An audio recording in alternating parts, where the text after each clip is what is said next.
After almost any police-involved shooting, people say that the officer could have used less lethal force. Today we're going to be talking about the difference between less lethal rounds, non-lethal rounds, and tasers, and when an officer uses them.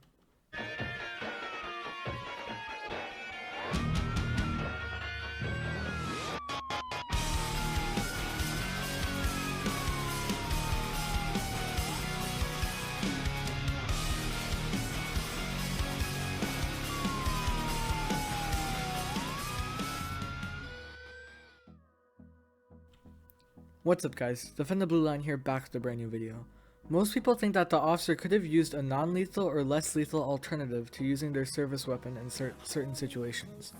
Today we're going to be talking about what exactly are less lethal rounds and when law enforcement officers are expected to use them.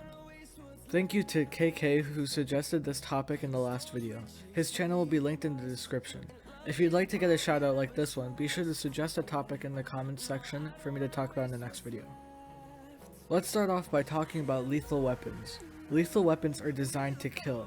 Firearms and knives are lethal. This means that if someone is charging at an officer with them, the officer is allowed to discharge their firearm.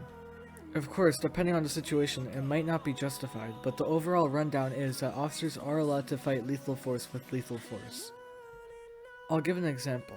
Let's say that a suspect is charging at an officer with a knife.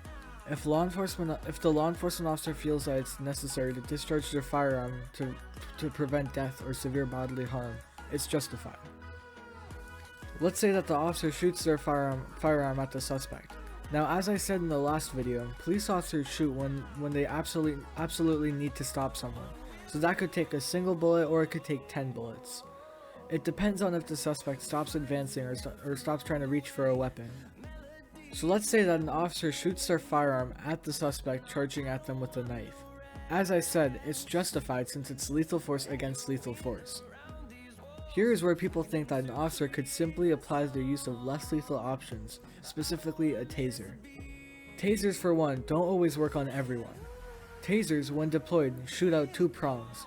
Both prongs make contact with the subject. Upon contact, those prongs deliver a strong but temporary shock to the nervous system, which causes the muscles to lock up. There are countless amounts of videos of officers using a taser, hitting the suspect, but the taser doesn't affect the suspect at all.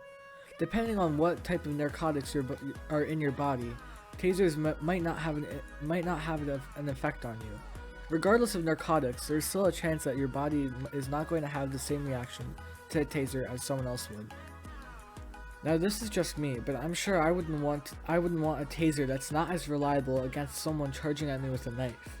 That's if the officer actually hits the target that he's aiming for with the taser. What happens if he misses? Perfect opportunity for the suspect to lunge forward and stab the officer. In fact, I've seen many videos where officers use a taser, miss, and the suspect lunges forward and hurts the officer right after the taser misses. So in those situations, the officer now cannot use his taser again until he reloads, and he has to draw his firearm and land a shot before the knife makes contact with the officer. That's a lot to do in a second or less, which is about the time that an officer has to make those actions right before the knife makes contact.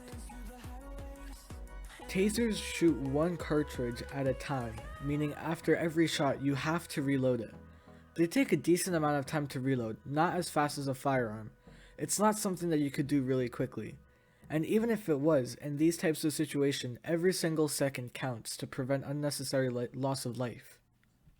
Again, this is just me, but I wouldn't want to be standing there trying to reload a taser while someone is about a foot away from stabbing me. Same thing for beanbag rounds and other less lethal rounds. They might slow someone down, but they don't stop everyone. As I said before, officers are vulnerable to getting stabbed after they discharge their taser or a less lethal tool, and the suspect can take that as a chance to hurt the officer. Although the cop's goal is to save lives, sometimes they do have to shoot and kill someone to stop them from taking other lives. They do have to come home at night at the end of the day because they're humans too, and they have every right to defend themselves when necessary. Alright, that's going to end today's video. If you want a shout out, be sure to suggest a topic for the next video in the comments section below. Be sure to join my Discord server for a chance to participate in the Robux and Discord Nitro giveaways that me and my staff team host. Thank you guys very much for 400 subscribers. We're really close to reaching half a thousand, and maybe even 1,000 subscribers in general. Be sure to like, share, and hit the subscribe button if you haven't already. Don't forget to hit the notifications bell right next to it so you don't miss out on the next video. And yeah, with that being said, thank you all very much for watching, and I'll see you guys all in the next video.